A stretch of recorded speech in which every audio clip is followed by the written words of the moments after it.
How did people keep food safe before refrigerators? Before ice? Before anything? This is Pico. This question has been bothering him for a while. Let's find out. Open your refrigerator. Almost everything inside is borrowed time. The milk, the meat, the leftovers from 3 days ago. Before this box existed, that time had to be made by hand, with salt, smoke, ice, clay, shade, wet sand. A few hours could decide whether food fed a family or made them sick. And yet, people stored meat through winters, carried food across deserts, and kept vegetables alive in heat that would ruin them in a day. No electricity, no machine, just knowledge.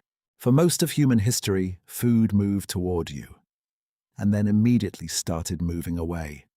An animal was slaughtered, a harvest came in, fish were pulled from water, and from that moment, the clock started. Not a metaphor, a real clock measured in hours. In summer heat, raw meat could become dangerous within hours. Milk soured faster, fish faster still. Even cooked food, left out, uncovered, in warmth, could turn by evening. This was not a problem of poverty or primitive living. This was the condition of being alive before cold storage existed. A Roman senator and a farmer in the Niger Delta lived in different worlds, but both understood the same basic calculation. You have food. It is already leaving you. What do? For most people, the first answer was simple. Eat it now. Preserve what you can't eat, and build your entire life around that rhythm. Meals were not scheduled around preference. They were scheduled around spoilage. Markets opened at dawn because by midday, certain things were already turning. Feasts happened not because of celebration alone, but because an animal had been killed and the meat needed to be eaten before it couldn't be. The calendar of ordinary life, what you ate when you ate it, how far you traveled to get it, was built around the speed at which food decayed, and decay moved fast. The people who understood this weren't scientists. They were mothers calculating whether the fish from yesterday was still safe. Traders deciding how far meat could travel before it had to be sold. Soldiers on campaign figuring out what could survive a 2-week march. My friend, this is the problem every civilization inherited. Not once, every single season, every single year. The question was never whether food would spoil. The question was always, how much time can we buy? And the answers they found in deserts, in mountains, in river deltas, in the coldest northern winters, were not guesses. They were the result of centuries of watching, failing, adjusting, watching again. The knowledge existed long before anyone wrote it down. It lived in practice, in habit, in the hands of people who simply could not afford to get it wrong. The answers came from everywhere, not from one civilization that figured it out and taught the rest, from all of them, separately, in parallel, across climates that had nothing in common except the same problem. Start with salt. Salt pulls moisture out of food. Bacteria need moisture to grow. Take the moisture away and the clock slows. People in ancient Egypt packed fish in salt. Romans salted meat on campaign. In Korea, salt helped prepare vegetables for fermentation. Kimchi, packed into clay jars and stored through winter. Then smoke. A strip of meat hung over low smoke lost moisture slowly. Its surface changed, it kept longer, and somewhere along the way, survival became flavor. Smoked fish, smoked sausage, smoked cheese. The preservation method outlasted its necessity and became a cuisine. Then cold, real cold, when it was available. In northern climates, winter itself was the refrigerator. Meat packed in snow. Root vegetables buried in frozen earth. Ice cut from rivers in January and stored in insulated cellars through summer, packed in sawdust, wrapped in straw, kept underground where temperature stayed low. In Norway, in Russia, in the northern reaches of China, communities built their food calendars around the ice harvest the way others built theirs around the grain harvest. Then, underground. Dig deep enough, and the earth holds a steady temperature. Cooler than the air above, even in summer. Civilizations across the world arrived at this independently. Clay-lined pits in sub-Saharan Africa. Stone cellars in medieval Europe. Underground chambers in Persia that went deeper still. And then there was something simpler than any of these. Shade. Moving air. Wet clay. In dry climates, the kind where heat is constant and humidity is low. Wet clay left in moving air cools as it dries. People did not need a word for the process. They only needed to notice that the pot stayed cooler than the room. No single method worked everywhere. Each one was a negotiation between what the climate allowed and what the food required. What they had in common was this: they were all trying to buy time. And two of them went further than the rest. Persia, roughly 400 BCE. The problem was not winter. Persia had winters cold enough to produce ice. The problem was summer, and the need to carry that ice across the hottest months of the year. The solution they built was called a yakhchal. From the outside, it looked like a dome. Mud brick, sometimes 40 meters across at the base, rising to a point, standing alone in the landscape like something that had no obvious purpose.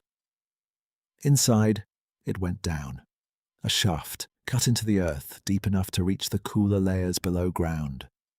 Ice collected in winter, from nearby mountains, from shallow pools left to freeze overnight, was packed into this shaft and covered. The dome above was not just shelter. It was engineering. Thick walls that resisted the heat of the day.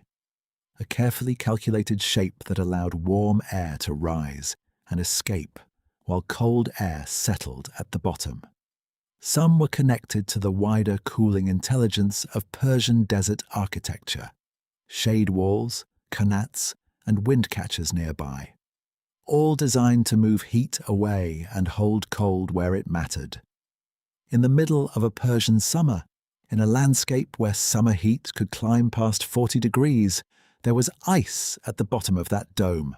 Not just ice, chilled drinks for royalty, chilled desserts, a substance so rare and valuable in summer that it was traded, stored, and protected. The yakhchal was not a household solution. It was infrastructure. It required labor, design, and resources. A civilization-scale answer to the problem of time. Now, northern Nigeria, 1995. A teacher named Mohammed Ba Abba was watching a problem he had seen his whole life. In the villages around him, farmers grew vegetables, tomatoes, aubergines, peppers, and lost most of them before they could be sold. No refrigeration, no cold storage, markets too far. Food rotting in heat before it reached anyone who needed it. He went back to something old. 2 clay pots, one smaller, placed inside the other. The gap between them packed with wet sand. A wet cloth laid over the top. As the sand dried in the hot air, it pulled heat away from the inner pot. The inner pot cooled, not dramatically, not like a refrigerator, but enough. Eggplants that might spoil in 3 days lasted nearly 4 weeks. Tomatoes and peppers could last up to 3. Ba Abba had the pots made locally, distributed them, won the Rolex Award for Enterprise in 2000. The pot-in-pot cooler, the zeerpot, began reaching farming families across northern Nigeria. An old idea. Clay, wet sand, moving air, made by hand. No electricity required. The yakhchal and the zeerpot were built centuries apart in different dry worlds, by people who never met. But they had reached for the same answer. This was never really about cold. It was about knowing how much time you had and how to stretch it. The first mechanical refrigerators reached households in the 1920s. Not everyone's household, not all at once. But the direction was clear from the moment they arrived. Within a generation, in the places that could afford them, the old knowledge began to recede. Not because anyone decided to forget it, because forgetting was easy when the alternative was a humming box in the corner that simply worked.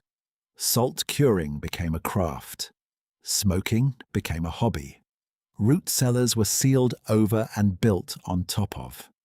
The zeerpot, still useful, still functional, still capable of keeping food cooler without a single watt of electricity, became invisible in the places where the refrigerator arrived.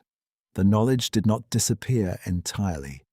It retreated into grandmothers who still salted fish the old way because their hands remembered the timing, into villages where the grid had not arrived yet, into fermentation traditions that survived not because anyone was preserving knowledge, but because the food tasted good enough to keep making, and into dry, hot places where a clay pot and wet sand still made more sense than a machine that needed power no one had. The refrigerator solved the problem so completely that the problem became hard to imagine. Most people alive today have never had to calculate how many hours their meat had left, have never built a meal around what was about to turn, have never needed to know what happens to a wet pot in a dry breeze. They didn't need to. The box handled it. But the knowledge is still there. In the shape of a dome in the Iranian desert, in the hands of families in northern Nigeria who still make the pots, in the quiet logic of clay and shade and moving air, waiting.